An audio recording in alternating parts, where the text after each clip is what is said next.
Почитувани граѓани, почитувани медиуми. 3 дена молк од страна на власта за скандалот во општина Штип и доделува тендер на семејната фирма на Бочварски. Никој од власта, ниту пак Бочварски, ниту владата, ниту надлежните институции не одговараат како е можно милионски тендер да добие фирмата Делукс ДОО, фирма на чичкото Владимир и таткото Венцислав Бочварски, еден ден по неговото назначување за министер за транспорт и врски. Замислете, целокупната постапка на тендерот се води додека Благој Бочварски е градоначалник на Штип, а се официализира првиот ден од кога тој станува министер. Замислете, народните пари ги претураат во приватните сметки и се прават како ништо да не се случило, додека од друга страна секое трето дете тоне во сиромаштија. За овие луѓе моралот, етиката и законот се непријатели, а криминалот и кршењето на законот најголем пријател. Овде постои сериозен сомнеж за корупција, криминал и злоупотреба на службена должност, а никој не реагира од надлежните институции.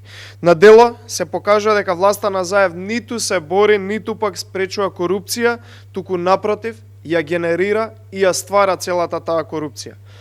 Вице-премиерот Љупчо Николовски, кој е назначен за квази борба со корупцијата, да имаше барем грам доблест, ќе побараше разрешување на Бочварски. Ама молчи бидејќи ова е партискиот модус операнди за лично и семејно богатење кој што го воведе Заев во Струмица, а веќе метастазираше низ целата држава, односно низ цела Македонија. Веќе не плачат 10.000 семејства што СДСМ и Заев ги крадат како во Струмица, туку веќе плачат 400.000 семејства, односно целата држава. Тоа што СДСМ, владата, Бочварски молчат не значи дека јавноста не гледа кристално јасно за каква шема, веќе развиена и проверена шема на испумпување на народни пари се работи. Ете затоа Македонија тоне во корупција. Затоа Македонија е најкорумпираната држава во Европа и ете затоа нема пари за основните потреби на државата и граѓаните, вклучително и за онаа несреќна изјава на директорот на Струмичката болница каде што бара донации.